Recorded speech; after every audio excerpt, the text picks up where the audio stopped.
Hello students, we are going to start the topic financial statement analysis. So, what does financial statement analysis means?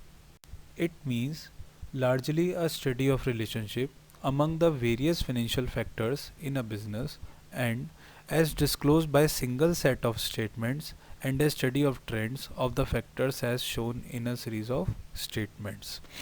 Basically, financial statement analysis हमें financial factors की study कराता है जिससे हम उसके trends को analysis कर सके जो कि हमें फाइनेंशियल स्टेटमेंट को समझाने में हेल्प करता है. Now we will see what is tools and techniques of financial statement analysis. So the first point is comparative statement analysis. We can split into 3 points. The first one is help in comparative study in individual item. हम यहाँ पर जो हमारे individual items होते हैं जैसे balance sheet के, statement of profit and loss के, उसकी हम कंपैरेटिवली स्टडी करते हैं, मींस प्रीवियस ईयर्स की और करंट ईयर की. The next one is can be two और more year place side by side. हम क्या करते हैं, जो हमारा फॉर्मेट होता है common statement of profit and loss और बैलेंस शीट का, उसको हम फॉर्मेट में पहले प्रीवियस ईयर के हम आइटम्स का अमाउंट लिखते हैं, फिर करंट ईयर के आइटम्स का अमाउंट हम साइड बाय साइड में लिख देते हैं. The next one is includes statement of profit and loss and balance sheet. Basically comparative statement जो प्रिपेयर होता है वो statement of P and L के लिए होता है और बैलेंस शीट के लिए होता है.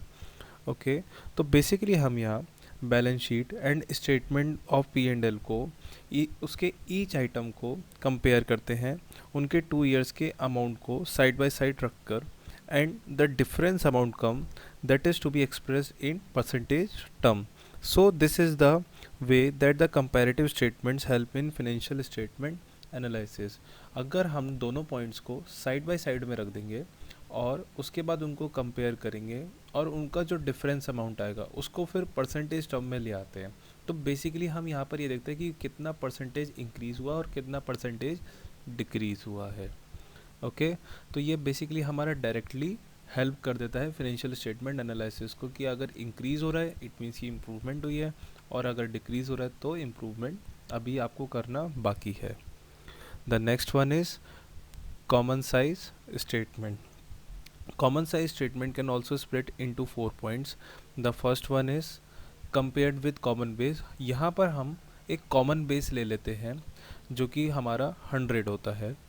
The next one is can be placed 2 or more year. यहाँ पर भी हमें 2 years की ज़रूरत होती है, एटलीस्ट 2 years ऑफ अकाउंट्स या 2 years ऑफ अमाउंट की हमें यहाँ पर रिक्वायरमेंट होती है. The next one is in statement of profit and loss the common base will be revenue from operations, जिसको हम प्रीवियसली सेल्स से जानते हैं, दैट इज़ 100. यहाँ पर हम सेल्स को या फिर रेवेन्यू फ्रॉम ऑपरेशन को 100 बेस लेते हैं और उसके अकॉर्डिंगली हम कंपेयर करते हैं. And the last one is in balance sheet the common base will be either total liability और टोटल एसेट्स, दैट इज़ 100. हम क्या करते हैं, जो एसेट साइड का टोटल है या फिर लाइबिलिटी साइड का जो टोटल है उसको हम बेस मान लेते हैं, उसको हम 100 मान लेते हैं और उसके अकॉर्डिंगली अदर आइटम्स की हम परसेंटेज को निकालते हैं.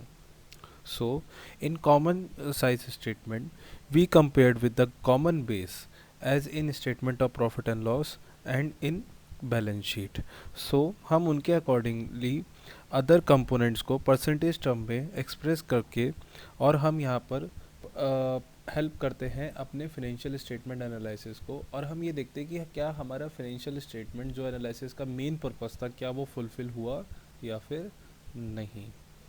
The next one is ratio analysis.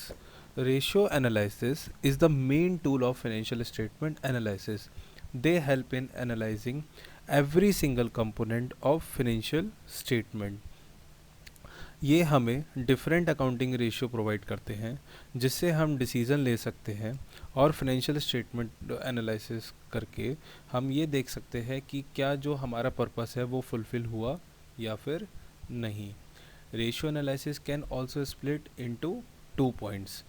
The first one is help in analysing the financial statements. हमें ये देखना है कि क्या वो रेशियो हमारे को हेल्प कर रहे हैं हमारे फाइनेंशियल स्टेटमेंट में, या फिर जो हम एनालाइज करना चाह रहे हैं क्या वो प्रॉपरली हम एनालाइज कर पा रहे हैं या फिर नहीं।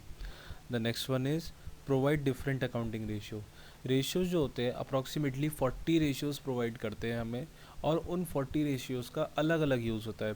फॉर एग्जांपल कुछ करंट रेशियो होता है, क्विक रेशियो होता है, इन सब रेशियोज़ का अलग अलग यूज़ होता है। टर्नओवर रेशियोज़ होते हैं, इन सब रेशियोज़ को हम अलग अलग यूज़ करते हैं इनके डिफरेंट यूज़ के अकॉर्डिंगली। हर कंपनी को, हर एंटरप्राइजेस को, हर इन्वेस्टर को अपने यूज़ के अकॉर्डिंगली ही रेशियो देखना पड़ता है। Okay, so these are the points of tools and techniques of financial statement analysis. The topic video given by Gaurav Kapoor. For more videos, please visit acadhut.com. Thank you.